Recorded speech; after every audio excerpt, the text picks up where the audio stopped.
Hi friends, எல்லாரும் எப்படி இருக்கீங்க? நல்லா இருக்கீங்களா? இன்னைக்கு என்னடா கையில் மருதாணியோட நிற்கிறேன்னு பார்க்குறீங்களா?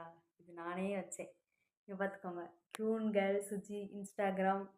இது ஆகா சுஜி அஃபிஷியல் யூடியூப்பு. ஸோ நமக்கு தெரிஞ்சது மாதிரி நம்ம வச்சுட்டோம். இன்றைக்கி என்ன ஸ்பெஷல் அப்படின்னா, இன்றைக்கி ஏசப்பா பிறந்த நாள். ஸோ இன்றைக்கி கிறிஸ்மஸ் பண்டிகை.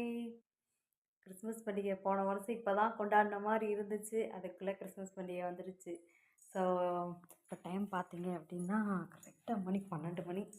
கரெக்டாக 12 மணிக்கு வீடியோ எடுக்கிறோம். இங்கே பார்த்துக்கோங்களா, டைம் கரெக்டாக 12 மணி. ஸோ அனைவருக்கும் விஷ் யூ ஹாப்பி கிறிஸ்மஸ். எல்லோரும் கிறிஸ்மஸை நல்லபடியாக செலிப்ரேட் பண்ணுங்கள். நாங்களும் நல்லபடியாக செலிப்ரேட் பண்ணுறோம். எங்கள் ஊரில் ஒரு ஸ்பெஷலான விஷயம் நடக்கும். என்ன அப்படின்னா, நைட்டு 12 மணிக்கு மேலே பசங்க ஒரு மாதிரி ரவுண்ட்ஸ் மாதிரி வருவாங்களா, அதை நான் வீடியோவில் காட்டுறேன். உங்கள்கிட்ட வெயிட் பண்ணி பாருங்கள். எனக்கும் அப்படியே எல்லோரும் விஷ் பண்ணிடுங்க கிறிஸ்மஸ் பண்டிகை. நான் வச்ச கோணம் எப்படி இருக்குது அப்படின்னு சொல்லுங்கள். ஓகே, வாங்க வீடியோக்குள்ளே போகலாம்.